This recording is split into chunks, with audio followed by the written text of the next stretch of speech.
My understanding is that Braver Angels came into existence around 2016, which obviously was an important turning point in American history, or at least a noteworthy turning point in American history. What happened to you? What did you see? What triggered the belief and the energy in you that made you think a place like this needs to exist? And maybe if you could just broadly outline the mission, the goals of the organization first, and speak to that, that would be, I think, useful to kind of segue into the specifics of what Braver Angels is up to. Well, we say that our mission is to bridge the political divide and strengthen our democratic republic. So we want to bring people together across the partisan divide to build relationships with one another, not to change each other's minds and not to form positions on issues, but to rebuild a kind of civic friendship and to try to strengthen the bases of our American government, which are at risk because of these trends. We began experimenting in 2015. John and I pulled together people on both sides of the gay marriage debate. This was after the Obergefell decision that legalized gay marriage, the Supreme Court decision. But the follow-up to that was a huge, intensely felt arguments over what came to be known as religious liberty and gay rights. The perceived tension between religious liberty and gay rights, and so we brought together some discussions, and they were good discussions. People on both sides of that issue. Again, is there some common ground? Do we really have to hate each other? That kind of thing. But what really began Braver Angels in the work we do now was it was just a very specific occurrence. The day after the 2016 election, I called a friend of mine, David Lapp, who lives in South Lebanon, Ohio, with his family. And I had known David had worked with me at the Institute for American Values since he was in college. And so we knew each other. And he had gone out to South Lebanon to work on a research project with his wife on young working class 20-somethings and how they're thinking about life. And so anyway, I called him up on the day of the election and I said, David, how are things in South Lebanon? And he said, it's pretty good, you know. He said our county went 70% for Trump. Yeah. And there's David is a conservative. And he said, there's a lot, people are feeling pretty, most people in my little circle are feeling pretty good. He said, how are you doing? How are things on the Upper West Side of Manhattan? So I said, man, you wouldn't believe it. I mean, it's like people are walking around like they all got shot in the stomach with a shotgun, just stunned, angry, depressed. Like, what? And couldn't have been any different. So we were talking about it, and I said, David, what if we got 20 people together in South Lebanon in 2 weeks in a church that you choose, and 10 of them would have just proudly and happily, voted for Donald Trump, and 10 of them would have happily and strongly voted for Hillary Clinton, and we get 20 people together. We'll spend 14 or 15 hours together over the course of a weekend, and we'll see if there's any way to bridge anything. So he said, great idea. Let's do it. So he went out and recruited the people. And then but we didn't know what we were going to do, really. And so we called up Bill Doherty, who's a professor at the University of Minnesota. We both knew him, and he comes from that marriage counseling thing that I mentioned earlier, where he was he thought that families in crisis, that some of the tools could be used for groups and social groups in crisis. So he kind of on the fly, back of an envelope, developed a little protocol for first meeting was on Friday night, all day Saturday, then Sunday afternoon from like 2 to 5. So it was a really long time. Yeah.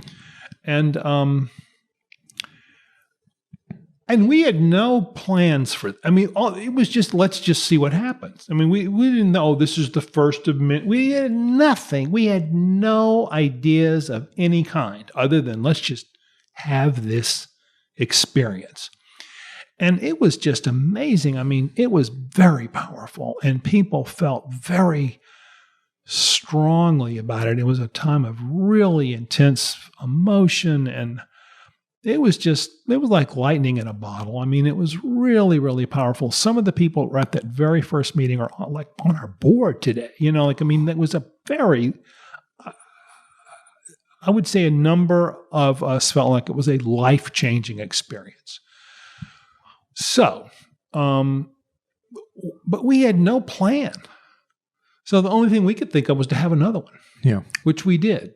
About 3 weeks later, 120 miles up the road in blanking on the name of the little town. And the same thing happened. Really powerful experience. So then we're like, well, good grief, what are we going to do now? And we had no plans at all. So we were just, the three of us were sitting there talking, and we said, well, what if we did like 40 or 50 of them? How would we do that? Yeah. And I remember saying, well, let's get a bus. That seems like the cheapest and most efficient way to get around the country. We can kind of pretend like we're rock and roll, or musicians, we're on a tour, So, kind of a fantasy, right? You get to go see America. Like Walt Whitman meets, Kerouac or something. So so that's what we did. We got a foundation to pay for. God knows why they did it, because we were the most disorganized people in the world, and we had 3 or 4 people who had been to one of those workshops, got on a bus with us, and we drove around the country for 6 weeks. And the only way we would have people to meet with in these towns was if we began to get a little media coverage, because it was kind of an innovative thing, and everybody, so people would call us up and say, "Oh, could you come to our town?" We said, "Well, we happen to have a bus. Yes, we'll do that." So we did that for 40 of these workshops. We did 40. Bill and I chaired every one of them. David was the organizer of them. He got the people there. So that took us to the fall of 2017. And Bill said, as fun as this is, we just can't spend the rest of our lives wandering around in a bus doing one after these. What if we trained other people to do them? How would we do that? Let's make them pay out of their own pocket to come to an inconvenient place, stay in a hotel they have to pay for, and listen to 8 hours a day of me lecturing them on how to do these workshops, and then have to sign an agreement to run at least 4 and to be a part of a rigorous evaluation. They'll not get a penny for it. They'll get no recognition of any kind. They'll just do it because they care about their country. We said, sounds great. 100 people took us up on that offer. We had 5 of these things around the country. Bill lost his voice. And we would go from town to town. We had one in Nashville. We had one in Minneapolis. I don't even remember that. We had one in Virginia. And so we had 100 people that were ready to go do these. And we had no idea if they'd actually go do it. Would they work? Well, it worked. They did a great job. And they're still, now we have, I think we have about 600 doing them now today. We have, I think we have 1,400 total volunteers, because we also have some to organize the work. We have 1 conservative, 1 liberal, each brings 7 to the event. And there's a whole protocol. And now that a lot of it's online, there's a whole group of volunteers that make that happen. So we did that another year, and we said, well, okay, we're going to see what happens. So by the end of 2018, I don't know, I think we had done, several hundred of these things. And we had to fill out evaluations, and they said, this is meaningful. And so then we said, well, let's start chapters, and let's charge people dues to join and form chapters. How much are the dues? $12. What are we going to call chapters? We're going to call them alliances. So you go to the workshop, you pay $12, you're a member, then you go in the community, start an alliance, as long as you do it paired up with somebody from the other. We use the term red and blue. So if you're blue, you have to do it with the red, blue. So they started doing that. And what was so amazing about it is that people just stepped up to do this. I mean, I'm the president of the organization. I co-founded the organization with Bill and David. We were the only three people involved in it for a long time. I co-chaired the first 40 of these meetings. I knew everybody. But now I meet people all the time who hardly know who I am, and I don't know them at all. And they say, "Oh, Braver Angels, and we're doing this many workshops this month in Wyoming and in Idaho, and here's our group, and we're excited, and this is our challenge." I'm like, really? Like, boy, you people are great. Well, who are you? Like, I'm the president. Like, really? Yeah. Like, I never met these people. Yeah. They're all volunteers, and they're all just doing it, and it's wonderful. It's like I don't know. It's like you're standing on a corner, and you just feel a wind start blowing. So no, you're not thinking. So there's no plan. There's no strategy. We just it just began to happen almost despite us. You know what I mean? We were just trying to kind of keep up with the wind. Yeah. Really. Yeah. That's the best way I know how to describe it. And then we had a convention, and then, I'm not saying there was no leadership. I mean, obviously there's some leadership, but overwhelmingly, this is a grassroots social movement style feeling. I mean, if you read accounts of other social movements, I mean, as a Southerner, of course, I've done a lot of studying of the civil rights movement, and of course, civil rights movement is much more important than what we're doing, I think. But that same phenomenon, where the leaders of it, they had no idea. I mean, people would just, some student at Fisk University decides they're going to have a sit-in at the local lunch counter. Yeah. Dr. King didn't know about that. None of them knew. They just happened. Yeah. Yeah. So there's a little bit of that to it. It's exciting. Yeah. I mean, it sounds. You used this analogy earlier, but it sounds like a form of civic therapy. I've had a lot of experience being out there. It is advocating for lost causes. It really is. We call it civic friendship. Sometimes we call it patriotic last empathy. defender of a dying breed. The idea that it's not like this here. People really want to do this. So, it's. I've never been a part of anything like it. Really. You said previously in the conversation that for many people, it's a life-changing experience being at these. And I'm wondering why and what seems to happen over, 14 hours over a weekend. It's a significant amount of time to be around people voluntarily in this era who disagree with you, possibly vehemently, about something that you cherish. Almost definitely vehemently. Yeah. Yeah. What happens in a format like that? And I'm interested in any details you provided in terms of the structure of how you set up these weekends. But what tends to be so meaningful? How do people seem to change, if at all, during those weekends, during the sessions? The most common one we do now is 7 hours over the course of a Saturday. We'll also have a number of variations on the workshops now that some focus on skill building, some focus on other things. So we have a kind of a more complex menu now. But the one we started with, and the one that's still the most common, is what we call red-blue. Yeah. So it's the typical thing would be 7 or 8 reds, 7 or 8 blues, each one recruited by one of their people. So, and then you would have 2 moderators, 1 red, 1 blue, who've been trained to do this, but they're doing it as volunteers. Yeah. And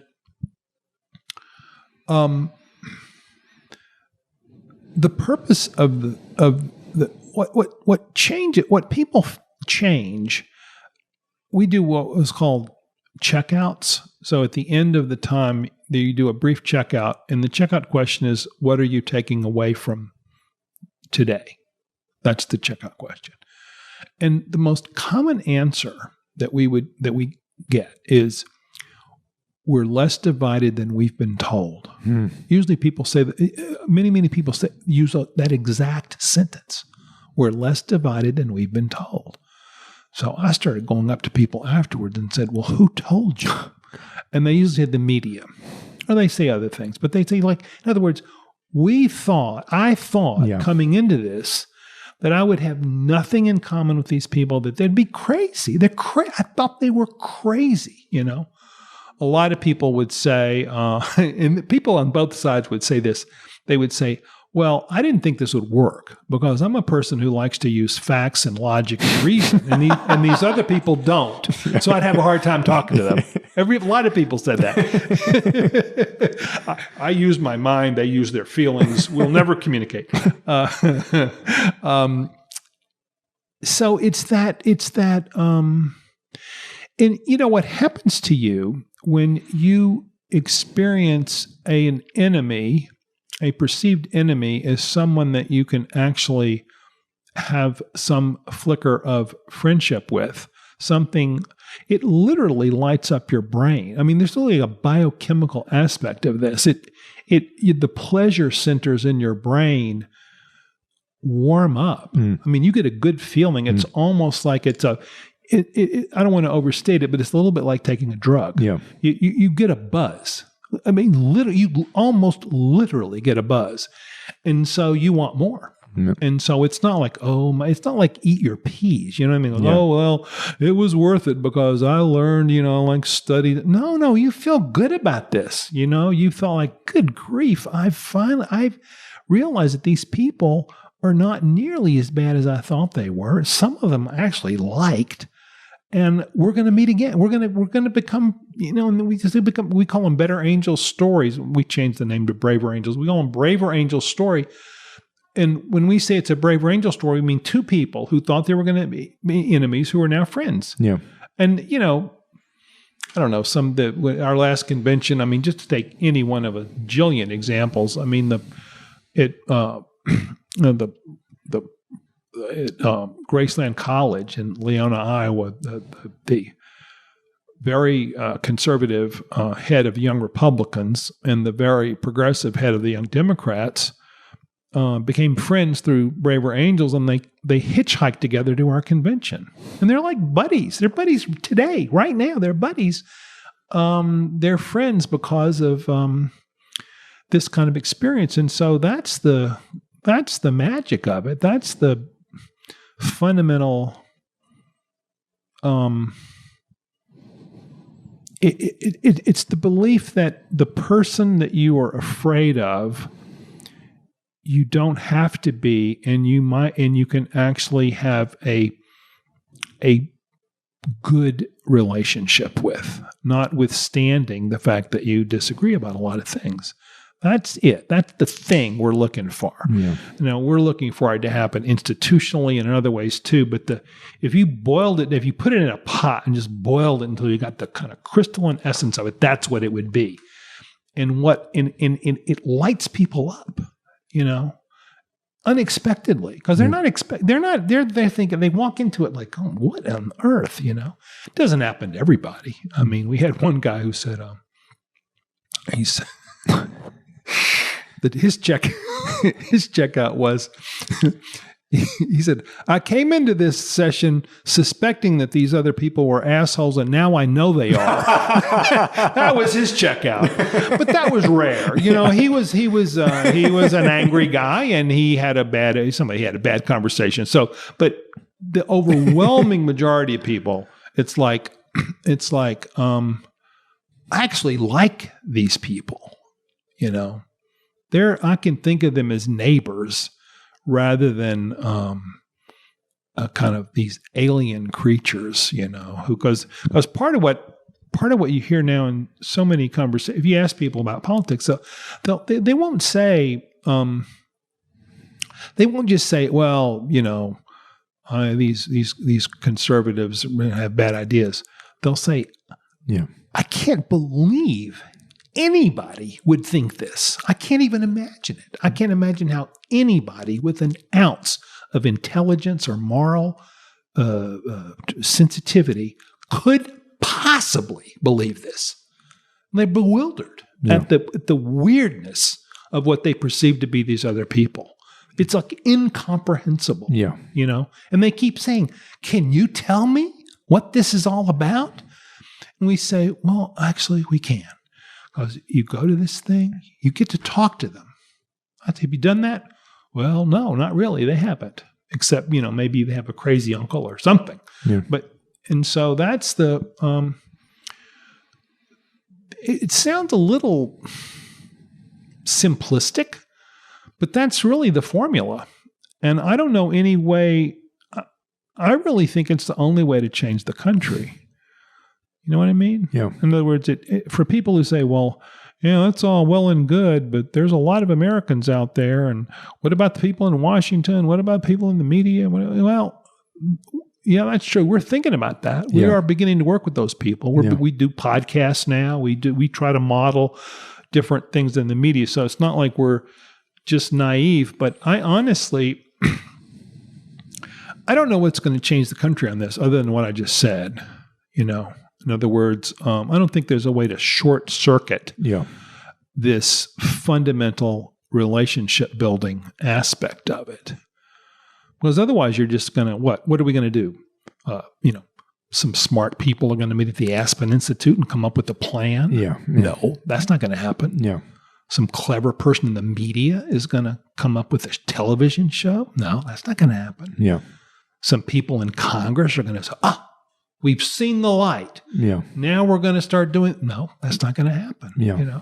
It's only going to happen when society as a whole begins to change. And then there'll be some people in the media. Then there will be some people in Congress. Then there will be some clever people that go to conferences at fancy retreat centers. But that top-down,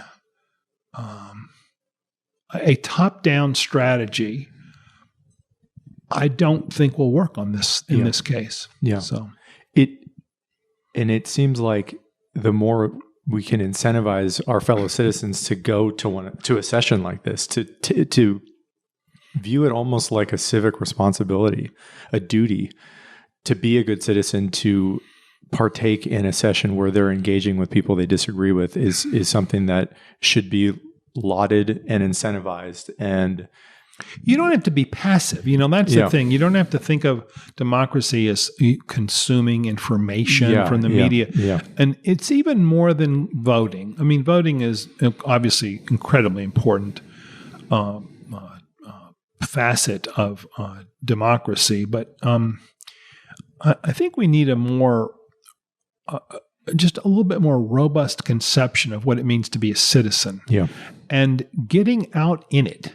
Getting out in it, get a little dirt on your shoes. Engaging with your fellow citizens about the business of democracy. That, we ought to be able to do that. Yeah. And there have been times in our history when we've been better at this than others, where people understood citizenship as not this passive thing of, I have an opinion about climate change, or I have an opinion about the wall. Well, that's all well and good, but how about actually being a citizen in the sense of going out and engaging with other citizens in the work of democracy? How about that? Yeah. And if you do that, you are going to find, and I'm sorry I keep coming back to this, but it makes you feel good. Yeah. You know what I mean? Yeah. This is not like eat your peas. This is not like, you might not want to serve on jury duty, but this is part of your civic. No, well, actually, all that's true, but you're really going to like this, Yeah. which people do, And and we're getting relatively close to the end of the conversation, but I first of all, I should just say, I think what you're doing is extraordinarily important. And Thanks. I said this before we started recording, that I really admire what you're doing and what the people who are involved in Braver Angels are up to. And I think you're totally right that this has to be a bottom-up thing and not a top-down thing. I think that's the only solution that would actually help citizens convince themselves that there's a lot of the fear that they may have in their minds of people who they disagree with is just BS. If you think about the things that have really changed the country, it's typically, not always, but it's typically been that's what it's been. Yeah. It's been, it's been what the Constitution calls "we the people." It's been that for better or worse in America, this is how things work. Yeah. Tocqueville once famously said, he said, if you want to make a change in France, you go to the court. If you're the king's court. If you want to make a change in Britain, you go to a man of rank. The aristocracy. No. If you want to make a change in America, you form an association with your fellow citizens. No. That's how it works.